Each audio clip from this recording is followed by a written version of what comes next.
I think that all of us, especially media outlets and especially people with a platform in the Arab world, we all have a responsibility to change this narrative, because I will no longer abide or play by the narrative that I'm put in as an Egyptian, as an Arab, as a woman. In all cases, exactly. I never have, so I will not allow anybody or any global bullying community to put me in a certain mold where I don't feel adequate enough to be part of this with my culture.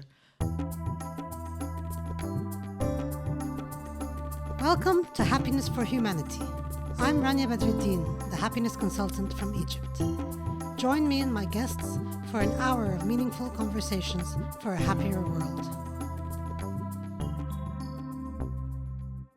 Today I am joined by May Abdel Asim. May is the founder of What Women Want magazine, Media and More agency, Mindfood publications, and most recently HerStory films. So May does a lot. I've always been super impressed by the things you do. You're also a mom. You're also in publishing like I am, so I've always felt we have a lot in common. But please, before we get into today's topic, tell us a little bit about all of those amazing things that you do. Okay, thanks for having me. Yes, I'm a mom. I'm a mom of two girls. My oldest is 16 and my youngest is going to be 11 next month. And these are my babies, and then I have my other babies who are older. What Women Want is about to turn 18, so I'm really, really happy and proud of that. And then there's Media and More. It's a digital social media agency and production house, and Mindfood Publications has been launched during COVID.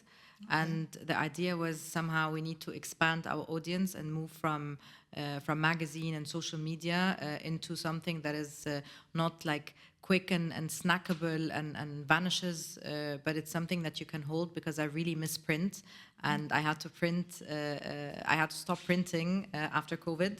So the logical sequence for us was to publish books. Yeah, exactly. But there's also like a trick to it, because we only publish female authors. So I'm completely biased against towards women, obviously. So there's that. We have 5 books in the market. 2 are coming out as we speak. And the latest baby is HerStory Films. It's a company that will exclusively produce female filmmakers in Egypt and across the region. So that's yeah, fantastic. so it's like kind of always about changing the narrative for women and by women, and to be on top of the story and own it and tell it. So that's basically always been my thing, and wherever I expand, it's always with the same purpose. Yeah. So what would you say is your purpose as May, as the entrepreneur, or just as the person? I think, yeah, because we all have that, that phase where you look for purpose and why am I created? Exactly, we all have these phases.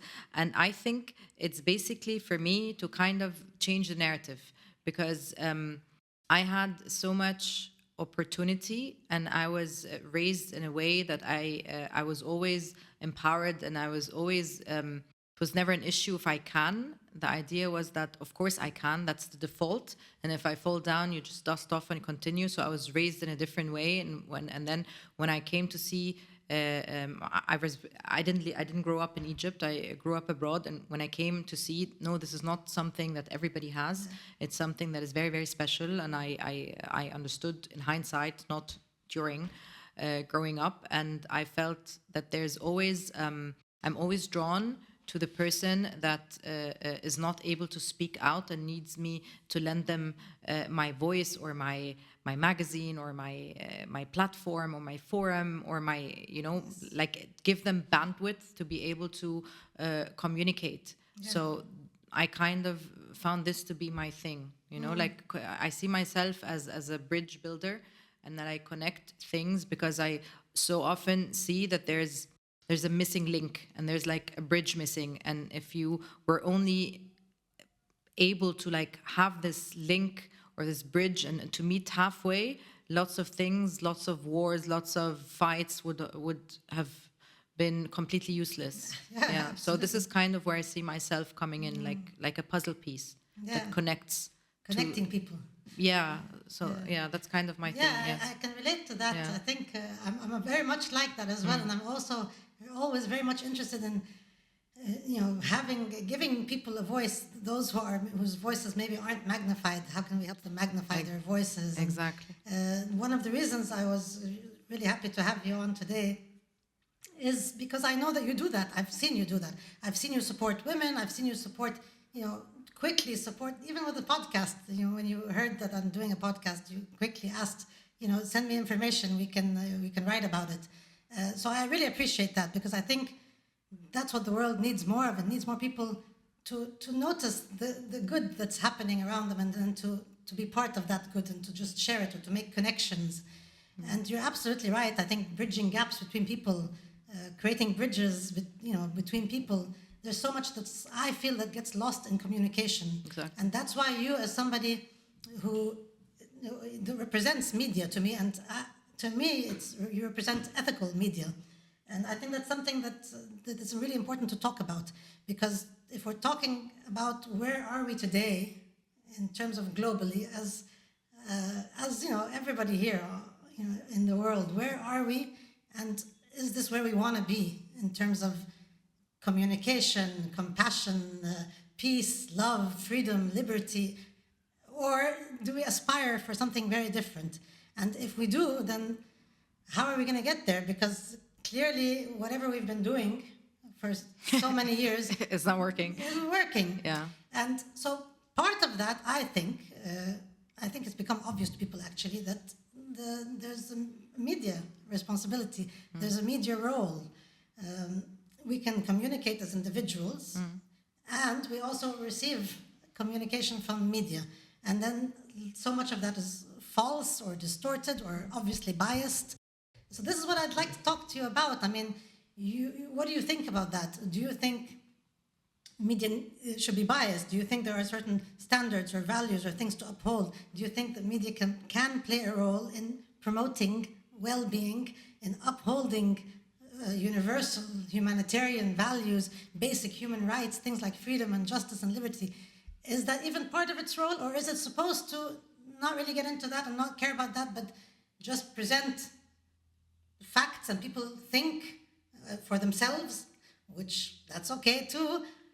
But what I'm seeing is more of, we're not even presenting facts, we're presenting things that we say are facts, and presenting them as the only narrative. So when you talked about narrative, I feel it's like a war of narratives right now with what's happening in Gaza, and how people are seeing that in so many different ways, even though the truth seems to be obvious. And that's not because traditional media is representing that truth, but because individuals, using social media, are coming out and showing realities on the ground, which is a whole other thing. Of course, there's traditional media and social media, and I think social media has gained much more power in recent years. So I want to give you a chance to pick up any of those threads and share your thoughts. I think I'm going to go back to, you mentioned ethical media. I studied journalism, so as a journalist, you learn about media ethics. It's a course. It's not a 100 level; it's a 400 level. You learn about media ethics, about agenda setting, about card stacking, about so many things that you should not be doing as a journalist, or that you should not be doing as a media. But if you look at the media landscape, media is owned. Anything that is owned is biased. It's a fact. It would be completely naive to say or to think that this publisher owning like 20 newspapers who are directed to a certain political affiliation, that they will report objectively. We all know about Fox News and these channels and the different channels. I mean, you cannot expect anything else because media is owned. It's not state media. And even state media can be called propaganda. I mean, look at any third world country and look at the state media, and it does, in the end, reflect their government. So free media is very, very difficult to find, like really ethical, fair, and free media outlets who do not depend on advertising budgets, who do not mix advertising and editorials and advertorials and all of that, who will still follow an investigative lead and have this like whole debacle or reveal about a certain cause. I mean, we shouldn't be naive to think that this is a thing. So technically, yes, media is biased. That's a fact. I mean, look at the wording. If you look at any headline now, you have like a young lady in Gaza died. Yeah. This young lady is a 10-year-old. So why would you call her a young lady? This is crazy. This is actually so crazy. It's laughable if it weren't this sad. So and then on the other side, no, she did not die. She was actually killed. But if you look at the other side on any Israeli on the hostages or the headlines on the other side, it's hilarious. So at the end of the day, it's like a war of on whose side am I, and I will only be talking about this side. Like the anchor who pretended to be very close to a missile and she like hid and it was a whole debacle and it wasn't at the end of the day. So fact is that you have like a very, very small frame of your camera, and the camera only gets the angles that I want you to see. Yeah.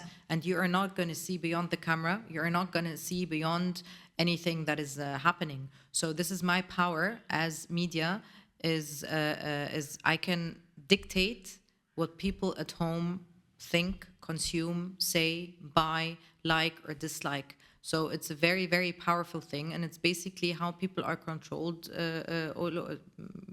It's a second most powerful thing. The first way to control a people, opium of the people, is religion, and then you have whatever terms of media they consume. I mean, look at Hollywood blockbusters. If you look at all of these A-list Hollywood films, they're all about saving America. They're all about the Independence Day and how great America is and all of that.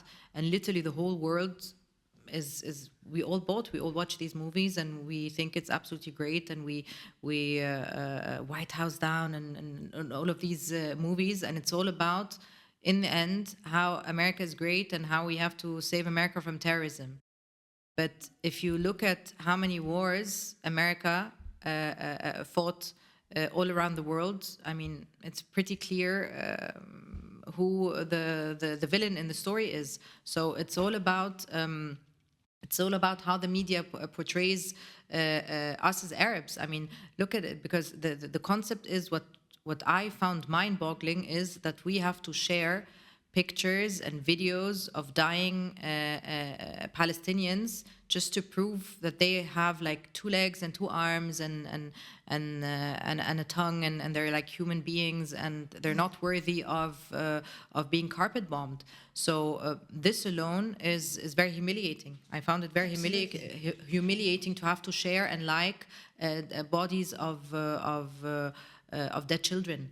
And one picture is worse than the other, one video is worse than the other, and it's very humiliating that you have to come this kind of citizen journalism that has to replace real journalism, because we were not able to see any real objective journalism on ground. So citizens had to like take up their phone and become citizen journalists, and they would have to like hold a phone, a video camera into the face of a mourning mother, because she cannot be left alone in such a horrible situation. She has to be filmed, because the video has to go around the world, because we have to prove to humanity that we are worthy of your attention.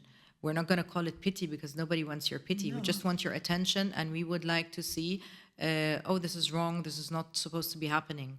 We don't want more than this. I don't think that we actually want more than this, because it's all about accepting the humanity of other people. This is basically what we want, nothing else. Absolutely, yeah. So if we have to be completely humiliating and outrageous and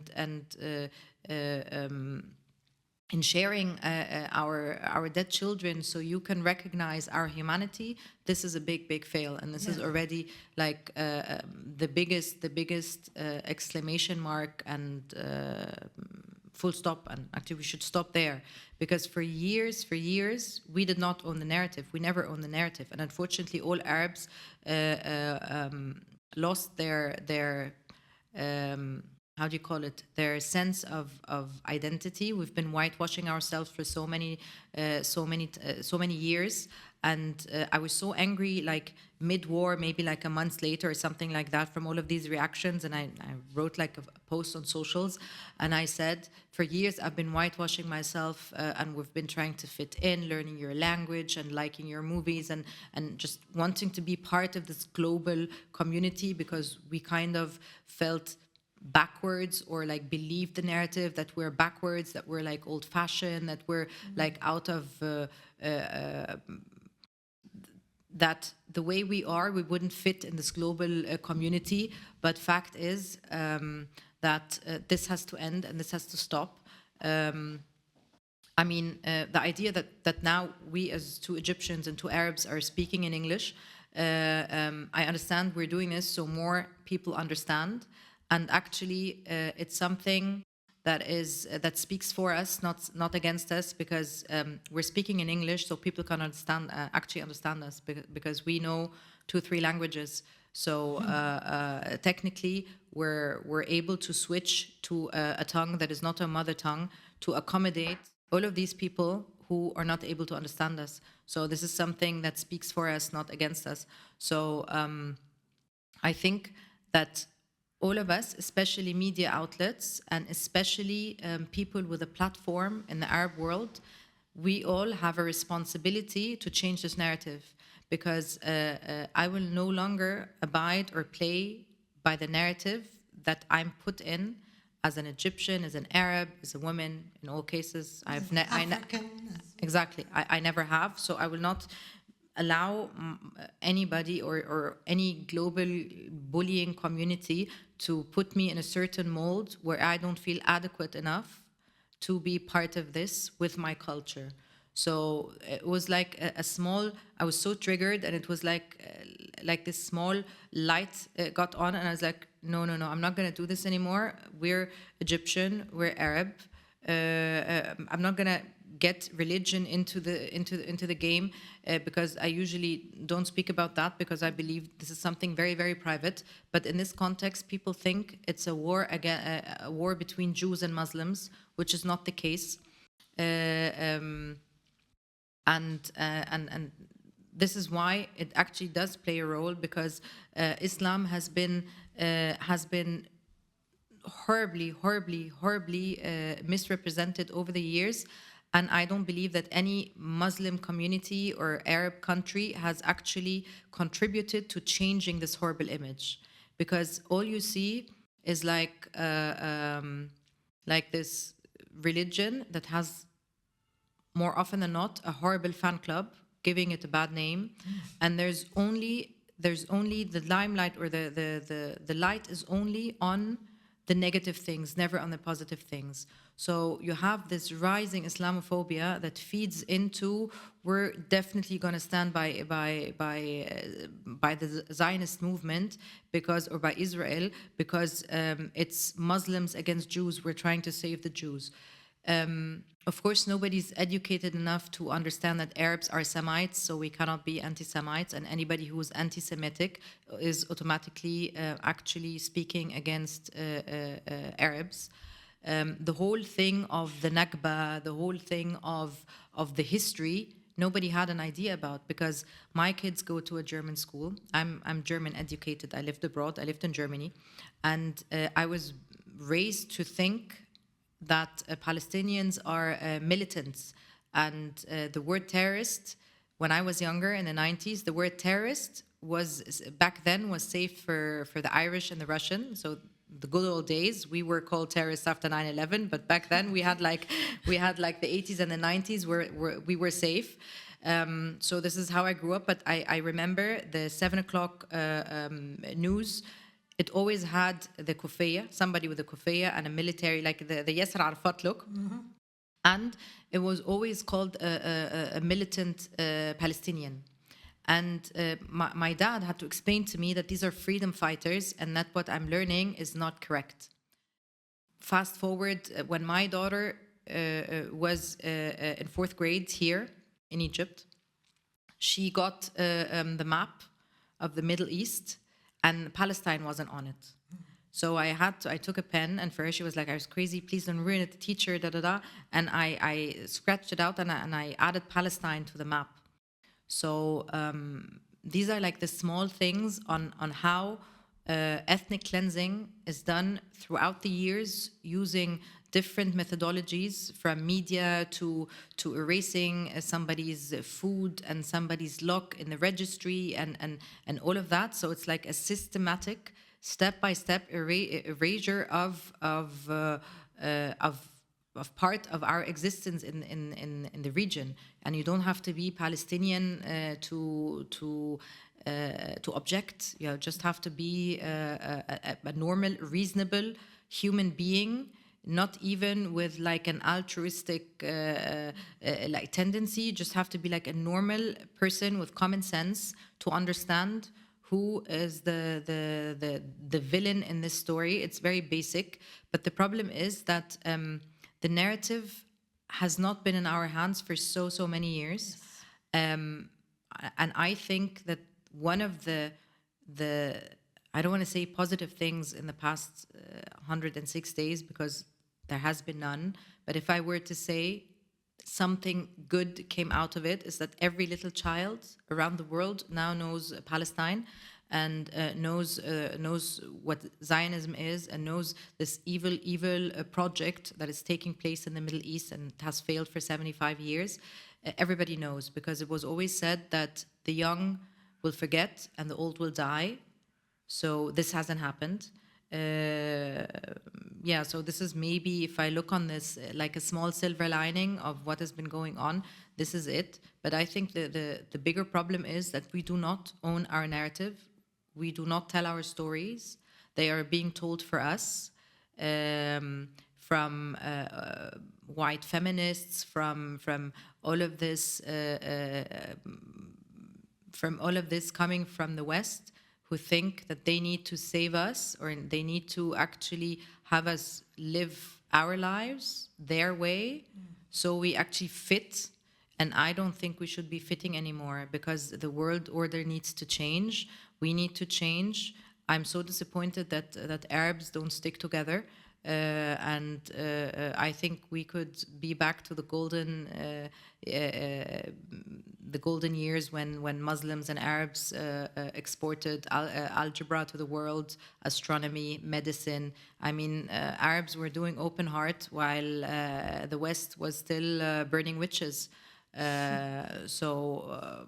Yeah, and the ancient Egyptians, exactly. they taught the world so much. So this is our heritage. Our heritage is not IS or Daesh or all of this Western-made and financed groups of people who do exist because of greed and all of that. This is not our heritage. Our heritage is so much more, and it needs to get across through us telling our own stories, owning the narrative, and stopping to whitewash.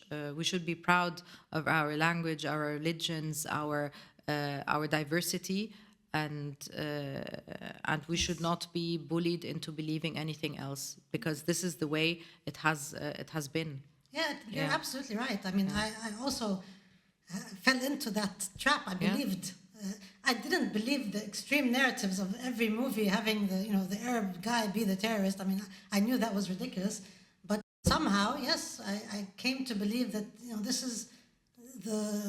these are the people, or this is the country to aspire to be like. No, we're good enough exactly as we are, and actually people can aspire to be like us, because there's so much beauty, there's so much goodness in Arab culture, and in the families and the support that we have for one another, and people have started to see that. So I do think, I know it's hard to sit here and say, what's good about what has happened, but we can recognize that there is some good, and I think the good is people have started to learn more about the Palestinian people, about Arabs as a culture, about Muslims as not being these terrorists that they thought they were. So I think people, especially younger people, have started to question the things that they've been hearing and seeing in the blockbusters or in the media. Yeah. So that is a good thing. Yeah. And I think the media is much less believable now than at any other time in the past. I think people have woken up to the things that we're seeing, on whatever, CNN or BBC or whatever,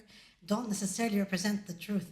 And when you have governments like South Africa actually stand firm and uphold, that's fascinating. And now that when we're recording this, the International Court of Justice has ruled. Definitely. And that ruling, even if it's not what, the best that everybody wanted, it's positive. It's a precedent. It's Absolutely. Something that has never happened before. Yeah. And I think regardless, I mean, we're not legal scholars or professionals to be able to dissect it and really understand and give a proper opinion. But things have been diverse how to read it. But from what I read and what I feel, this is a precedent. It has never happened before. It's poetic justice that it's coming from South Africa. And it's fantastic. It's absolutely fantastic. And it's like literally, it's like Mandela against Balfour, and everybody knows who on which side to be. So thing is it's quite simple. But when you said that people are starting to change and look at our culture, I think, yes, of course this is happening, but I think that this awakening is more important to happen amongst us, because now I feel like, okay, I'm going to create content. I'm going to tell you what Islam is about. This is not, I'm a feminist.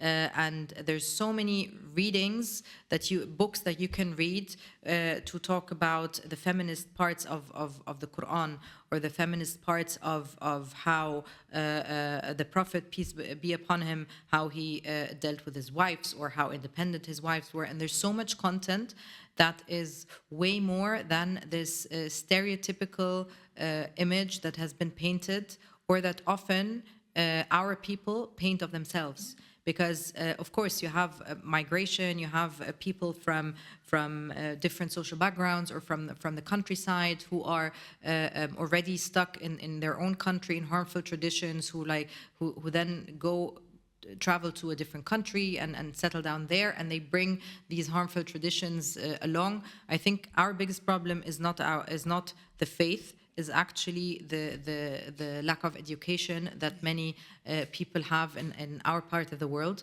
I think this is something that needs to be tackled, and it's not really about the material itself. It's about the people. And again, when if you look throughout history, I mean, the Jews, they came to our part of the world, and they were throughout history, and it was always the safest period for them when it was under Muslim rule versus under Christian rule. I mean, the history books, it's not me saying it's history books, everybody can Google that. So we have to wake up, and we have to put boundaries, and we have to say, this is our story. This is our language. These are our traditions. Some of them we really like. Some of them are not valid anymore. So we're going to reform them, or we're going to distance ourselves from them. But this is who we are, and we're perfectly fine. Yes. And exactly. you need to make peace with that, Yeah. Yeah, because I grew up as a minority, so I understand how minority feels. I do understand. Absolutely, what you said is right, is that change starts from within, and from within each person. So if each person just dares to be themselves, first of all, tap into their humanity, because I really believe that that's the answer. If we each tap into our humanity, we will not just as an Arab world come together, but as an entire, global population. We can come together as human beings, irrespective of all of these labels. And the thing is, though, it's human nature is many of us tend to anyway not feel good enough. By the way, irrespective of the color of our skin or which country we're from. So you have many Americans who don't feel good enough. It's a thing. We tend not to feel good enough. So what I would like to call for is for us to all feel good enough as human beings, exactly as we are. And then from there, we can work towards becoming even better versions of ourselves, Definitely. being clear about what our values are, and then coming together as humanity, coming together as human beings, and not letting anybody interfere with that, not letting political agendas, not letting governments, not letting anybody interfere with our ability to recognize one another as human beings. Yeah. Because that's the bottom line. That's the given thing that we know, is that we were born and that we are human beings. Everything else is taught. And it's not the truth. It's not the truth that somebody's better than somebody because they have a different skin tone, or because they come from a different country, or because they have more money, or nobody's better than anybody. Yeah. So if each one of us, which is why I decided to do this podcast, is to share stories. If each one of us just represents themselves and just share your stories, share your truth, and speak up and be a leader, even if just for your family, that's beautiful, or for a larger circle, or for a community. What kind of leaders do we have now leading the world? And are these the kind of leaders we want? Don't we want to have a leadership of every country? And don't we want to see leaders who have respect for their fellow human beings? We're very far removed from that. Yeah, because it's always about the money. It's about the money. It's about business. It's about resources. It's about power. It's never really about the human being. I mean, look at. It hasn't been. It never is. I mean, look at the countries who are like really big spenders in wars abroad.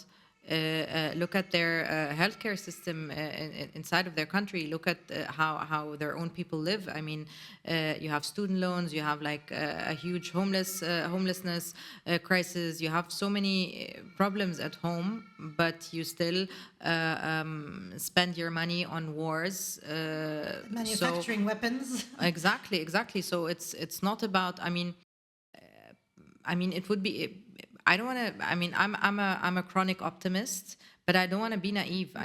Because fact is, it's all about the money. It's never about the human beings. Humanity is as we have learned, is very relative. So it's a relative term. I mean, define.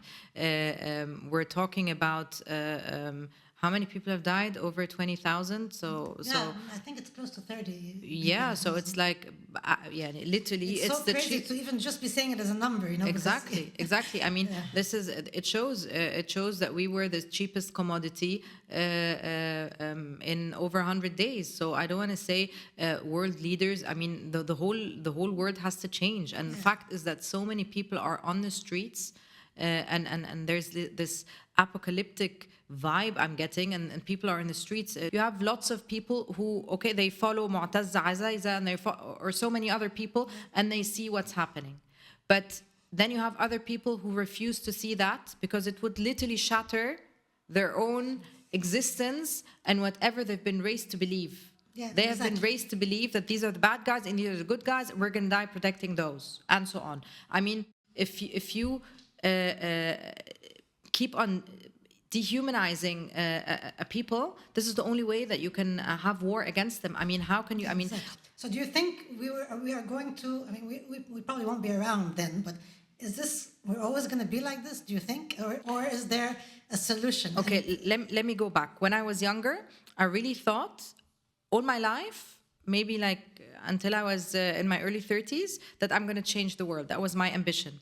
And then I realized that I'm way too small to change the world, and this is like this really egotistical ambition of you're going to come and you're going to save the world. So no, I'm not going to save the world. So I learned this 2011 in the Egyptian Revolution, and I came to this painful realization that I'm not gonna change the world. So I took a decision back then that regardless what's gonna happen, that I will make a conscious decision to be in the right side of history, and that I'm going to be part of it. I'm not going to be a bystander. So this is a decision I took back then, and I said, okay, what are the reasons? Why did I join this movement? Why did I join the revolution? Why did I think or assume or have had the audacity that I'm going to change me and no one is going to change the world? So I thought of all of that and I wrote it down and I said, okay, I'm going to take all of these values, all of these things, this is small, very small, naive and crazy wish list, and I'm going to live by it. So I did, and I took all of that. This is like my small checklist and my small list of things that are important to me, and I translated it in front of my house. So for me, it was my mini revolution, and I realized I'm not going to change the world, but I'm going to change myself, and I'm going to work on that. And this is my personal. This is something I can offer. This is something I can do, and I'm going to try to make it matter because it matters, and I'm going to try to make it authentic and special and from the heart and very sincere. And whenever I can be part of history taking place or something historical happening, then I will make that effort to be part of it, not to be watching it. Because I saw in 2011, I saw what was happening on the street, and I saw how it was reflected on TV and in the media. And that was a wake-up call for me. I wasn't naive to think otherwise because I work in media. I know how media is created. I'm in the kitchen, so I don't consume. You know, when you're like in the kitchen, you don't consume media anymore. I don't, because I know all of the tricks of the trade. So you know how to get the story, how to create the headline, and how to create interest. And I realized back in 2011 how sloppy media is. And that wasn't even like, we didn't even have all of these socials like now and all of this exposure. And media was so sloppy that small incidents would happen, and you have like all these foreign journalists from like really big publications based here, and they would pick up on like a tweet on Twitter, and then they would do really sloppy work, and suddenly it would go viral. And I was like, I was there, this did not happen the way you wrote it. And I know the person that you interviewed, and that person is full of crap, and this is not what happened. So I've seen this so many times in local and international media. And then I said, okay, you know better. Now you know the little tiny part of your pink glasses should be shattered by now. And now you understand the rules of engagement. It's very important to understand the rules of engagement, and then you decide if you want to engage or not. And if you want to be on a certain court or a terrain, then you have to play by the rules, and you have to understand and see what you want and what you don't want. So, yeah. Yeah, I'm like you as well. The Egyptian revolution had a big impact on me, and same thing. I was on the street, and then I go home, and then that's not what happened. So I realized that, yeah, I mean, the media is controlling the narrative. Definitely. And dividing people. And so that happened. It happened, I suppose, in many countries. My experience was mostly with the Egyptian revolution, and that's what's happening now globally. History is told by the victorious. Right, exactly. Not by the witness. I mean, history is told by whoever survived this. But if we all know that, well, I guess we don't all know that, but if people begin to know that, and we're all aware that traditional media is not representing facts or truths, that it's biased, that it's backed by advertisers, political agendas, whatever. If we all know that, then we just cannot consume that. We should no. You consume. I mean, it's like eating junk food or eating too much. I mean, you can consume it, carefully just to see what's being portion said. Control. But then you need to sort of vary your sources and get some. Yes. And this is how I consume media actually. Yeah. And I had a good friend of mine. I sent her like a headline, this and this happened, and she's like, really? I didn't see it on Reuters.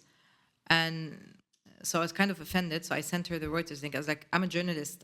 Before I send something out, be sure I did like fact checking on people who are fact checked. Yeah. But I'm like that too, but many people aren't like that. Which is also a problem, to have things just being shared all the time that aren't factual.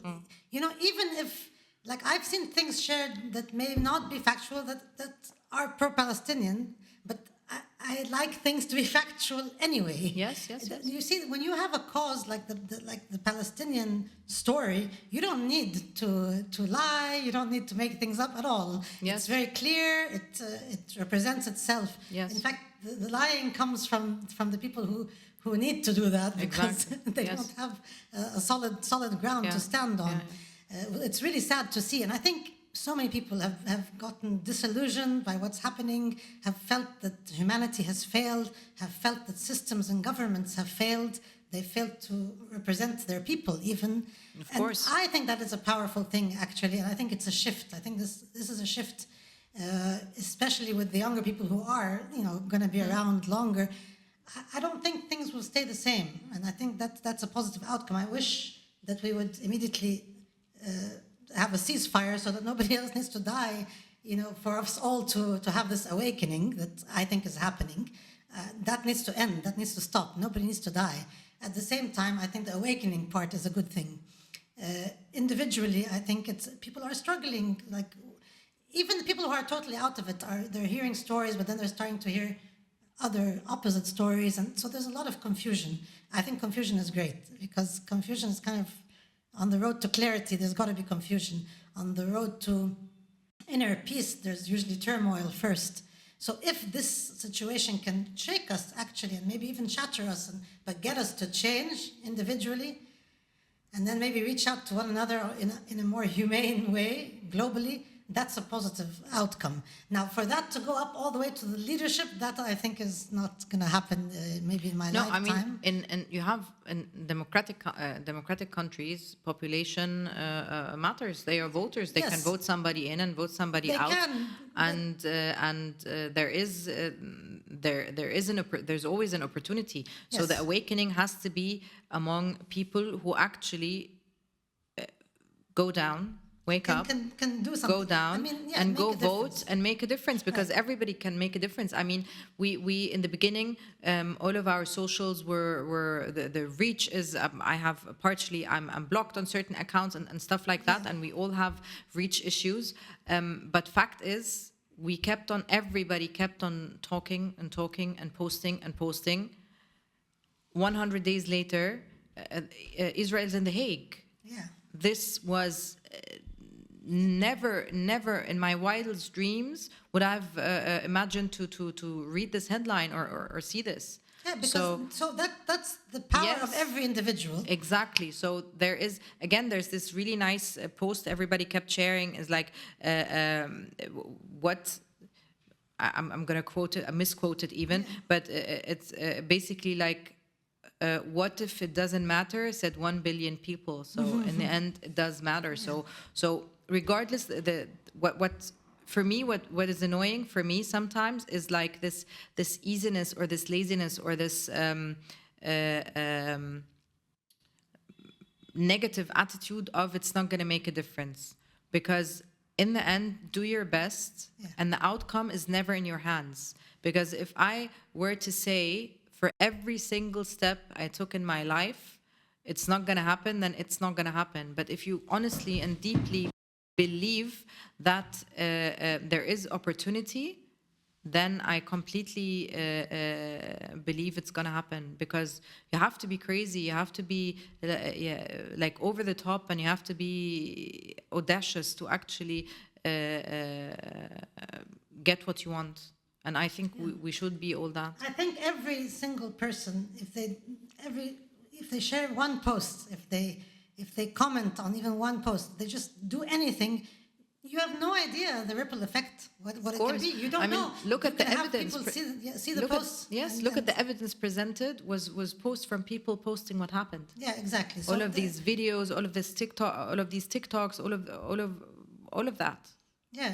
So I think the message here to anybody who's listening, wherever you are in the world, is you might be in a part of the world where your voice won't really matter in terms of electing your leadership. That might be the case. In that case, use your your platforms, use your networks, share your story, share your voice, stand up for what you believe is even true. if no one is listening. Exactly. I mean, Or even if no. yeah, and you never know. Somebody might be listening. You don't need to know that. You just do it. You just do it do anyway. it, exactly. Yeah. Even it's enough that you did for yourself, that you did the right thing, and that one day when you're dead, you know that you did the right thing and that you have a choice. Because lots of people are like asking, especially Germans, what would I have done if I was around in 1933 and during the Holocaust. And literally exactly what you would have been what you're doing now. Exactly, this is it. So ask yourself, because this is who you are. Yeah, and Full then there stop. are other countries where you can actually do more. So then you can go down and protest, or you can, vote for better leaders and so on. So if you're in those countries, then please do more. Because the thing is, we will never, I think we will never rest at ease as human beings if our humanity isn't intact, if we aren't aligned with our humanity. Yeah. But I also believe that crises like these, or like wars in general, or like complete crazy failures of humanity, they bring out the best and the worst in humanity. Because you have on one side all of these warlords, lords, or all of these people who benefit from somebody's tragedy, be it smugglers, traffickers, even people who rent out an apartment double the price because they know it's a refugee or an evacuee. You have these kinds of scum of the earth. And then you have, on the other side, people who opened their homes and their hearts and their money and to people to receive. So there's always two sides to everything. And I believe that every horrible incident and crisis unlocks a path to the worst and the best in humanity. And you saw that in Syria. You saw that with there's so much turmoil and crisis all over the world.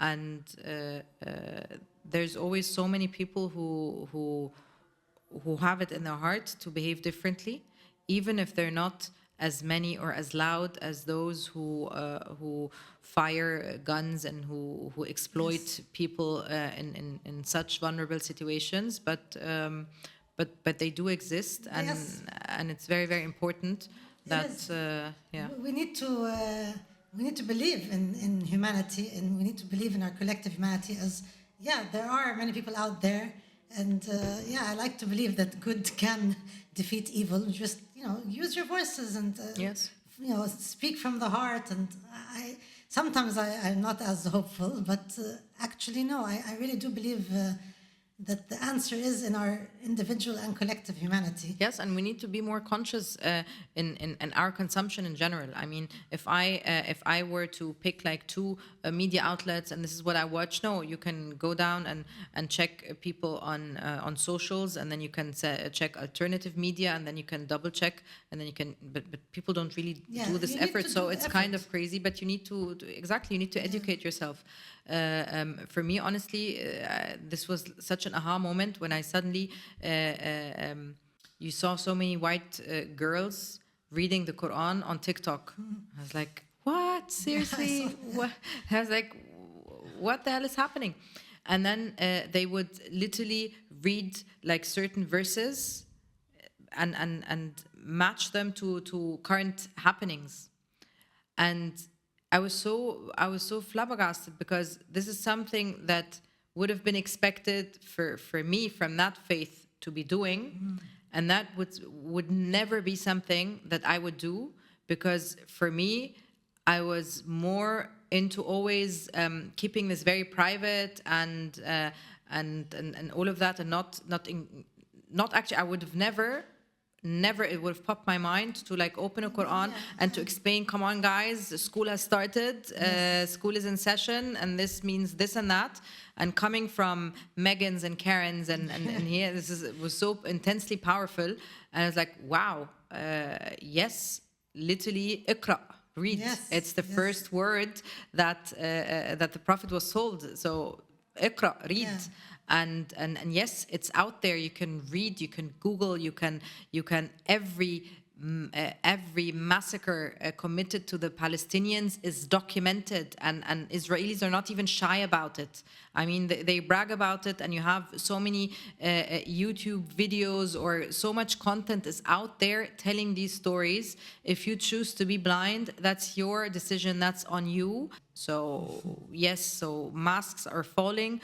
I've filtered so many people, and for me, what changed is like a shift in perspective, and from which vantage point I'm gonna look at what situation.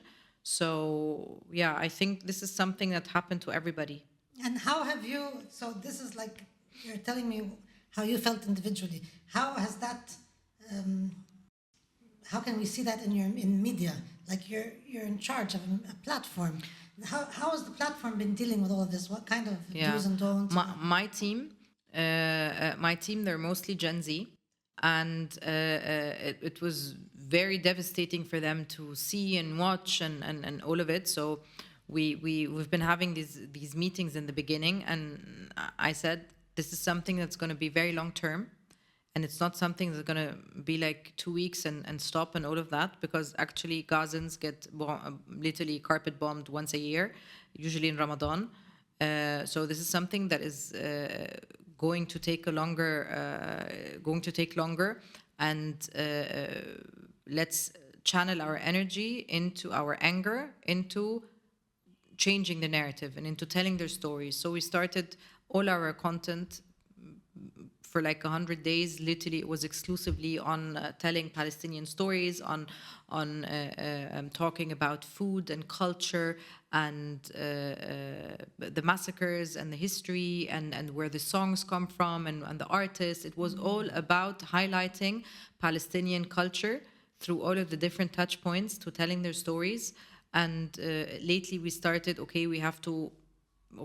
we cannot be on alert all the time, because it's a very long-term thing and we need our energy. We started again adding our own content, but without being tone deaf, because it's also very difficult to keep that balance, because fact is people are dying. The pain and the horrors and the atrocities are so beyond words. So yes, we channeled all of our energy and our platform and our content towards this. This is the least we can do. It did cost us advertisers, but it is what it is. I mean, nothing in life is free. It's not always sustainable, but it's a choice. The choice was made, and we're absolutely fine with that, and this is the least we can do, and we're always going to be continuing. And we started to create content. Okay, we need to work on our Arab identity. We started to create more content about that, articles, and just shed more light on things that maybe we took for granted, and they're not. Or we did not value as much. We didn't appreciate them as much. Exactly. I think that's wonderful, and it's great that you're doing that. Good for you, and you should be proud of yourselves. And also, you raised a very important point, which is so much of that has been coming out of Gaza or Palestine has been the atrocities. But it's really good to shed light on the culture, the art, the people. Yes. Because that was true. I mean, when they're being bombed, they're not able to do those things. Yes. But that's who they are as people. Exactly. And if we can all do that with our own cultures, our own identities, and sort of tap into those, I think these are, as you said, I mean, basically, I think the main things we've pointed out here is share your stories, be part of the narrative, don't get the narrative from other people. Exactly.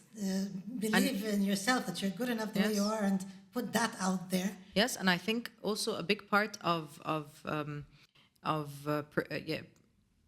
preserving culture is through food and art and all of this, and all of this is being appropriated. A very good friend of mine, a visitor from Germany who's standing in my kitchen, and I'm showing her like different spices and stuff like that. And one of them was za'atar. And she's like, "Oh, I just got Israeli za'atar." Oh God. And literally the things dropped, and my husband was like, chill, your best friend, chill. And then I had to actually explain to her that there is nothing in the world called Israeli za'atar. Za'atar is Palestinian. It's an Arab spice. It's there. No, it does not work this way, and that all of the Israeli cookbooks are like Arab recipes from the Levant, and there is no Israeli cuisine because an Israeli was invented in 1948. There was no Israeli before that. And if there would be a cuisine, it would be from all across Europe, from all across the Middle East, when all of the different Jews from different Arab countries migrated to the newly invented Israel. So it's a melting pot of different of Eastern Europe, European, of Moroccan, of Persian, it's a melting pot. So za'atar is not part of this melting pot. So it's very important because if hummus, something trivial, with hummus, is something trivial like hummus and za'atar, like typical Arab staples, who are not just a part of the Palestinian cuisine, but literally all of the Mediterranean Arab cuisine, Lebanon or Syria or the like, is sold off as an Israeli product across the world, then you're erasing part by part, not just the people from the registry, but also their food, their songs, their memories, their olive trees. And this is like what makes it also vile and evil, that even this tiniest thing that is passed on from generation to generation, these recipes from the grandmothers and all of that are taken. You want to take this away as well? So it's very, very important to keep talking about things like that. It's a Palestinian recipe from Jaffa. It's called El Khalil, not Hebron, you know? And this is very, very important that people understand the real names of the cities, of the parts, and understand the history. Yeah, absolutely. You're right. I think it's about just keeping those stories going, just keep talking and owning our identities, the traditions that we want, that we believe are valuable. Yes. Owning them and Yes. and we can. You see, what happened is that we want it to be global, probably most of us, but you can be connected globally while standing proud in your identity. This is the. This does not take away from that. We don't have to all be dressed the same way and talking the same way. But this is based on an inferiority complex that we need to work on, because I like something. For example, that you have like Emiratis, they have to wear, if they're like out on an official visit, they have to wear their local dress. Yes. I think this is something super, super impressive, because we don't look funny in local dress. Actually, it's and it's time to reflect that in our actions and to find and to take pride in it. And this is something that we're lacking often, and this is something that we need to actually, we should not be blending in anymore. No, we can stand out, and we can stand out and still connect with one another. We can stand out and still love other human beings. It doesn't have to be, oh, now I'm going to be myself. Oh, I can't. I hate those people. It doesn't have to be like that at all. If you take another example of veiled women, if a woman, an Arab woman, is veiled, she's oppressed. If a nun is covering her hair, that's her dress.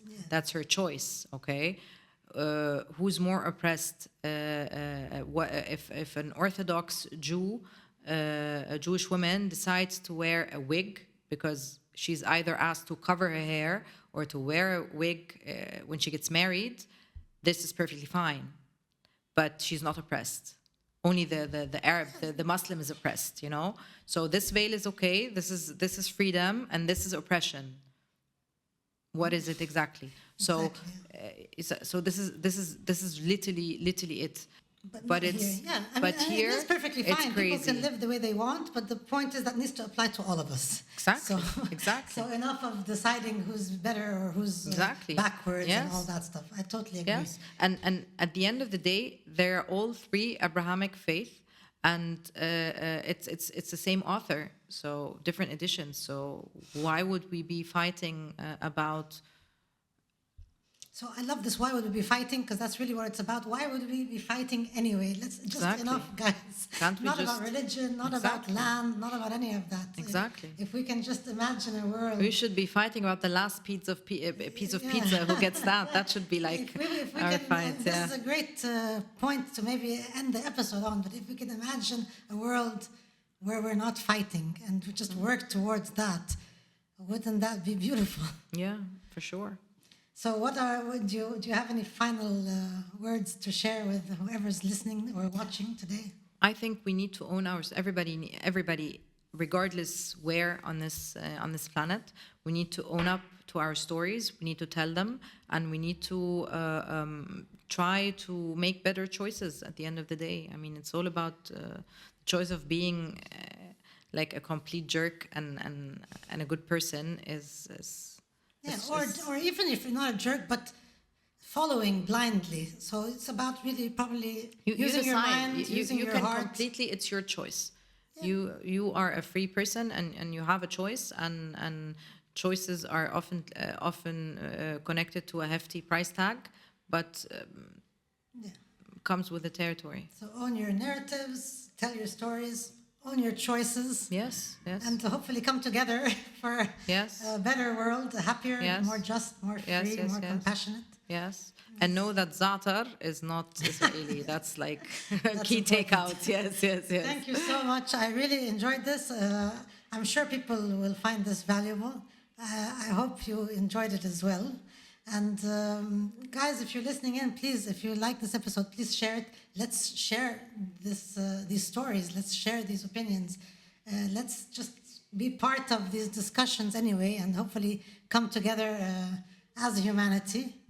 And maybe one day we can reach that vision we talked about. Fingers crossed. Yes, thank you. Thank Thanks a you. lot. Thank you for having me. Thank you for tuning in to today's episode. Join me every other Thursday for a new one. Happiness for Humanity is available on YouTube and your favorite podcast platforms. If you found this episode valuable, please share it. Let's come together for a happier world.